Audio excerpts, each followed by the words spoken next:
My name is Konstantin Schwartz. I'm resident of Virginia Water. We're basically here to raise some awareness amongst the politicians that are viewing the current exhibit that's been put up by Surrey Waste Management, that there's an alternate point of view.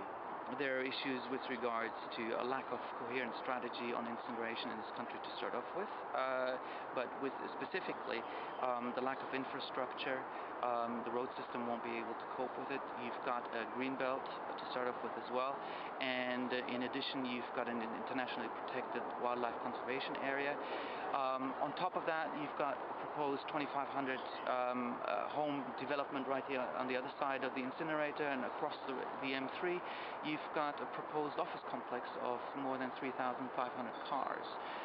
So you're talking a very large-scale development. So all of this is going to impact the area, and the holistic impact hasn't been taken into account at this point in time. I think incineration ought to be reconsidered and reviewed. Particularly, there are issues with regards to health aspects, first of all. And there are alternate technologies available, but I think more importantly, the aspects of reducing, reusing and recycling are not coming through in the county, or even in England for that matter.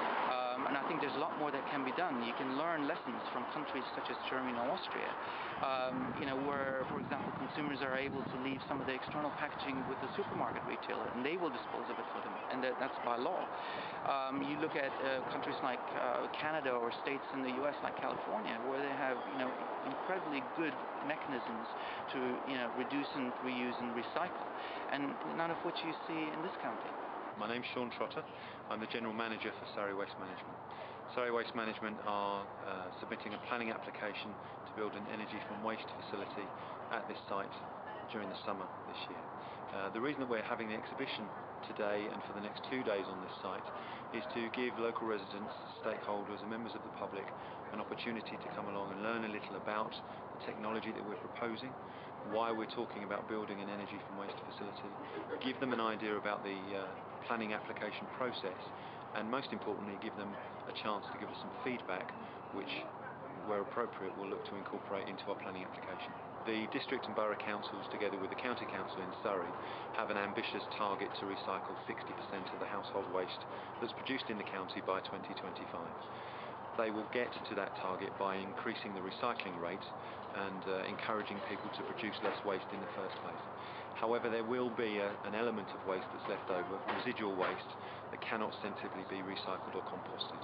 This facility will take that material and recover energy from it, so more sustainable and better use of a natural resource than putting the waste into a landfill site. There will be enough energy produced from this facility for around 12,000 homes. I would say that the studies that we've done and the planning application that we will submit will seek to convince people that there is no significant impact on the environment or on anybody's health. We're very careful about the transport routes that we plan to use to bring the material to the facility, and the traffic assessments that we've carried out demonstrate that the roads are entirely suitable to take the volumes of traffic that will be bringing the waste to the facility. I'm Jane Taylor, the Waste Minimisation Recycling Manager at Surrey Waste Management. We're here today to encourage people to think about recycling and reducing their waste.